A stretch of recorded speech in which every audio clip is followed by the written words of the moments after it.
जमील भाई, जब करीम आका अलैहिस्सलातु वस्सलाम तशरीफ़ फरमा हुए, उससे पहले दौर जहालत में क्या होता था कि ग़ुलाम जो होते थे उन पर जुल्म सितम जिस तरह उनका मालिक चाहता उनको करता था उनके साथ। लेकिन जब करीम आका अलैहिस्सलातु वस्सलाम तशरीफ़ फरमा हुए तो हुज़ूर ने फरमाया अब ऐसा नहीं होगा, अब ऐसा नहीं होगा। हुज़ूर फरमाया कि जो तुम खुद खाते हो वही इनको खिलाना, और जो तुम खुद पहनते हो वही अपने गुलामों को पहनाओ, और यहाँ तक फरमाया जो तुम अपनी औलाद के साथ रवैया रखते हो वही अपने गुलामों के साथ रवैया रखो। ये कितनी बड़ी ये बात है कि करीम आका अलैहिस्सलातु वस्सलाम ने गुलामों के लिए फरमाया कि जिस तरह का तुम अपनी औलाद के साथ रवैया रखते हो ऐसे ही तुम गुलामों के साथ रवैया रखो। और एक मरतबा एक खतून हाजिर हुई, मजलिस लगी हुई थी, करीम आका अलैहिस्सलातु वस्सलाम बैठे थे, तो उस खतून ने आकर कहा कि ए मोहम्मद मेरी बात सुनो, ए मोहम्मद मेरी बात सुनो। तो जो सहाबा थे वो खड़े हो गए, उसके महल्ले के जो सहाबा थे, और कहने लगे कि या रसूलुल्लाह सल्लल्लाहु अलैहि वसल्लम इस खातून का ज़हनी तवाज़ु ठीक नहीं है, इसकी कोई नहीं सुनता। तो करीम आका अलैहिस्सलातु वस्सलाम जलाल में आ गए। हुजूर फरमाया ए उमर बैठ जाओ, इसने तुम्हें तो नहीं बुलाया, मुझे बुलाया है। और फिर करीम आका अलैहिस्सलातु वस्सलाम उसके पास चल कर गए और उसने क्या कहा कि ए मोहम्मद मैंने आपसे बात करनी है, मैंने आपसे बात करनी है, और बात भी यहाँ नहीं करनी, वो दूर सहरा में जाकर बात करनी है। करीम आका अलैहिस्सलातु वस्सलाम उसके साथ सहरा में चले गए, घंटों उसकी बातें सुनी।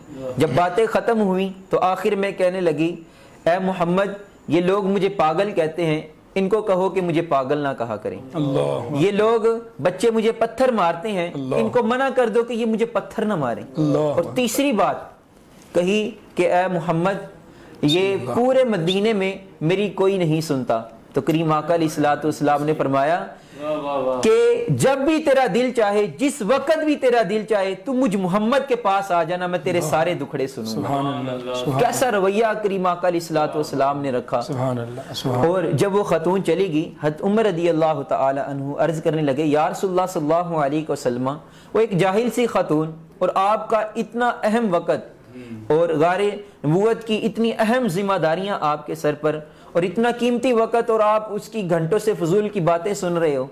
तो करीम आका अलैहिस्सलातु वस्सलाम ने बड़ा खूबसूरत जवाब दिया और फरमाया ए उमर पूरे मदीने में इसकी कोई नहीं सुनता, और अगर मैं भी नहीं सुनूंगा तो मुझे बताओ ये अपने दुखड़े कहाँ पर सुनाए। और एक मरतबा करीम आका अलैहिस्सलातु वस्सलाम एक सहाबी के यहाँ गए तो देखा कि वो अपने गुलाम को मार रहे, अपने गुलाम को मारा। रहमतुल लिल आलमीन हो और किसी पर जुल्म होते हुए देख लें, ऐसा कैसे हो सकता है।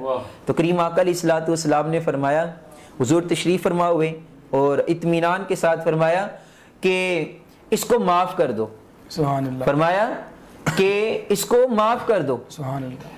तो वो सहाबी जो था वो आगे से तवीले पेश करने लगा कि या रसूलुल्लाह सल्लल्लाहु अलैहि वसल्लम इसको मैं कितनी बार माफ करूं। जमील भाई हमारा भी ये सवाल है, मैं आपसे पूछता हूं हमारे यहाँ कितनी बार माफी मिलती है? हम कहते हैं एक बार, दो बार, तीन बार, इसके बाद माफी नहीं है। इसके बाद हम कहते हैं माफी नहीं है, माफी की गुंजाइश नहीं है हमारे यहाँ। लेकिन करीम आका अलैहिस्सलातु वस्सलाम से जब ये सहाबी ने सवाल किया या रसूलुल्लाह सल्लल्लाहु अलैहि वसल्लम मैं इसको कितनी बार माफ करूं, ये हर बार मेरी चीजों को तोड़ता है, हर बार मुझे नुकसान पहुंचाता है, मैं इसको कितनी बार माफ करूं?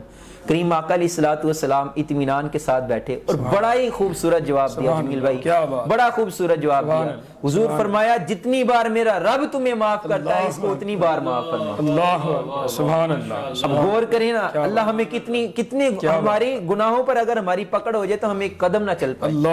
अल्लाह हमारे कितने गुनाहों को दरगुजर फरमाता है। फरमाया जितनी बार अल्लाह तुम्हारे गुनाहों को माफ फरमाता है इसको इतनी बार माफ करो।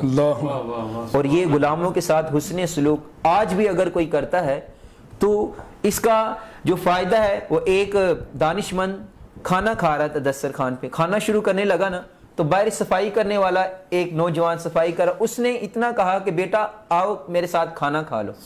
इतना जमील भाई उसने जुमला कहा कि बेटा आओ मेरे पास खाना खा लो, उसने दौड़ लगा दी, घर गया, अपने अहले खाना को, अपनी बीवी को, अपने बच्चों को लेकर आया अपने साथ, और लाकर उस दानिशमंद के सामने लाकर कहा कि हम ईसाई हैं, ہمیں کلمہ پڑھاؤ پھر ہم تمہارے ساتھ کھانا کھائیں گے۔ صاحبو کردار سے ایمان پھیل رہا ہے۔ ایک اتنی سی بات کہی کہ آؤ بیٹا میرے ساتھ کھانا کھا لو، دامن جو ہے وہ ایمان سے بھر رہا ہے۔ آج بھی اگر ہمارے رویے ایسے ہو جائیں غلاموں کے ساتھ، اور جو ہمارے نیچے ماتحت ہمارے کام کرتے ہیں ان کے ساتھ اگر آج ہمارے بھی یہ رویے بن جائیں تو انشاءاللہ تعالیٰ پھر ہمیں بتانا نہیں پڑے گا کہ ہم کون ہوتے ہیں، ہمارے رویوں سے پتہ چل جائے گا کہ یہ محمد عربی کے غلام ہوتے ہیں۔ سبحان اللہ۔ مکرم ناظرین، جیسا کہ آپ نے سنا حضرت